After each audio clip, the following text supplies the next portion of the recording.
आज Doubtnut app download करें। Doubtnut पर अपने सभी गणित, रसायन विज्ञान, भौतिक विज्ञान और जीव विज्ञान के डाउट्स का करो सफाया। बस प्रश्न की फोटो खींचो, एक ही प्रश्न को क्रॉप करो और तुरंत वीडियो सोल्यूशन पाओ। अभी डाउनलोड करें। हेलो दोस्तों, हमारा प्रश्न है हाइगन का तरंग सिद्धांत क्या है। तो दोस्तों, हाइगन ने प्रकाश के लिए तरंग सिद्धांत का प्रतिपादन किया। उन्होंने इन तरंगों को माध्यम से विक्षोभ के रूप में प्रस्तुत किया। मतलब इस हाइगन ने बताया कि जो तरंग जो होगा वो माध्यम से क्या करेगा, विक्षोभ उत्पन्न करेगा। विक्षोभ उत्पन्न करने की इस प्रकृति को हाइगन का क्या कहते हैं, तरंग सिद्धांत कहते हैं। कि प्रकाश जो है वो एक तरंग की तरह, तरंग के भांति कार्य करता है। तो इसका सिद्धांत को दोस्तों अगर हम लोग समझे तो यहाँ पे देखिए, यहाँ पे एस क्या है, प्रकाश स्रोत है, और यहाँ पे S1, S2 और S3। ठीक है दोस्तों, ये तीनों बिंदु है जहाँ पे जो ये प्रकाश पहुंच रही है ये बराबर चारों तरफ फैल रही है। ठीक है दोस्तों, तो दोस्तों माध्यम में जिस जिस तल पर क्या प्रकाश पहुंचेगी वहां के कण क्या होंगे, कंपन करेगी। जैसे दोस्तों यहाँ पे देखिए, यहाँ पे अगर ये प्रकाश पहुंची है तो यहाँ की कण क्या होगी, कंपन करेगी। कण क्या करेगी, कंपन करेगी। जब प्रकाश यहाँ पे फैली तो यहाँ की कण कंपन करेगी। इस प्रकार ये सब जगह क्या करेगी, प्रकाश के कण, प्रकाश जहाँ पे पहुंचेगी वहां के पर माध्यम का कण क्या होगा, कंपन करेगी। ठीक है, कहा जाता है कि यहाँ पर विक्षोभ पहुंच गया है। मतलब जहाँ पे कंपन हो रही है वहां पे क्या बोला जा रहा है कि वहां पे तरंग का विक्षोभ हो रहा है।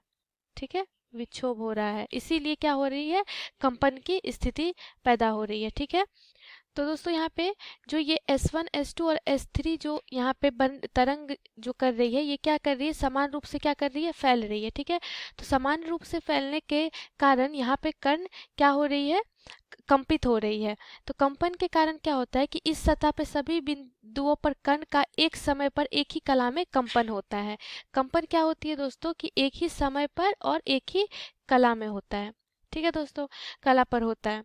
तो ऐसी ऐसी सतह जिसके सभी बिंदुओं पर एक क्षण पर एक ही कला में विक्षोभ हो, उसे हम लोग क्या कहते हैं, तरंगार्ग कहते हैं। ये हमारा क्या होता है, तरंगार्ग होता है। कि एक तरंग का एक ही समय में एक ही कला में विक्षोभ होना, और तरंगार्ग कहलाता है। तरंग के चलने की दिशा जो होगी, यहाँ पे तरंग की चलने की दिशा जो होगी वो क्या होगी, चलने की दिशा तरंगार्गों पर लंबवत होती है। तरंगार्गों पर लंबवत होगी। ठीक है, तरंगार्गों पर लंबवत होगी। प्रकाश के संदर्भ में यह दिशा प्रकाश की किरण को दिखाती है। मतलब इस तरह की ये जो बात आ रही है कि तरंग की चलने की दिशा तरंगार्गों पर लंबवत होती है, तो ये प्रकाश की तरंग प्रकृति को दिखाती है। प्रकाश की तरंग प्रकृति को क्या करती है, दिखाती है। अब दोस्तों यहाँ पे हम अगर यहाँ इस चित्र में देखें तो अगर ये जो सिग्मा 1 है, यानी जो यहाँ जो कणों की जो कंपन हो रही है, और सिग्मा 2 जो है, अगर तरंगार्ग सिग्मा 2, ये जो तरंगार्ग सिग्मा 2 है वो अगर सिग्मा 1 के कारण, कंपन के कारण बन रहा है, अगर ये सिग्मा 1 के इस कंपन के कारण अगर सिग्मा 2 बन रहा है, यानी तरंग बन रहा है, तो एक अर्थ में ये बोल सकते हैं कि तरंगार्ग सिग्मा 2 जो है हमारा, उसके बनने, सिग्मा 2 के बनने के लिए सिग्मा 1 के सतह पे क्या हो रहा है, सतह पर कण की तरंगों के स्रोत हैं। मतलब अगर क्या हो रहा है कि सिग्मा 2 अगर बन रहा है तो इसका मतलब क्या है कि सिग्मा 1 पे तरंग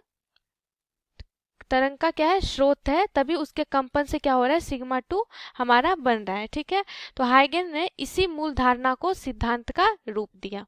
ठीक है दोस्तों, तो यही है हाइगन का तरंग का सिद्धांत, यानी ये क्या हो जाएगा, इसके लिए स्रोत का कार्य करेगा। ठीक है, धन्यवाद। कक्षा 6 से 12वीं से लेकर नीट, IIT, JEE वो एडवांस के लेवल तक 1 करोड़ से ज्यादा छात्रों का भरोसा।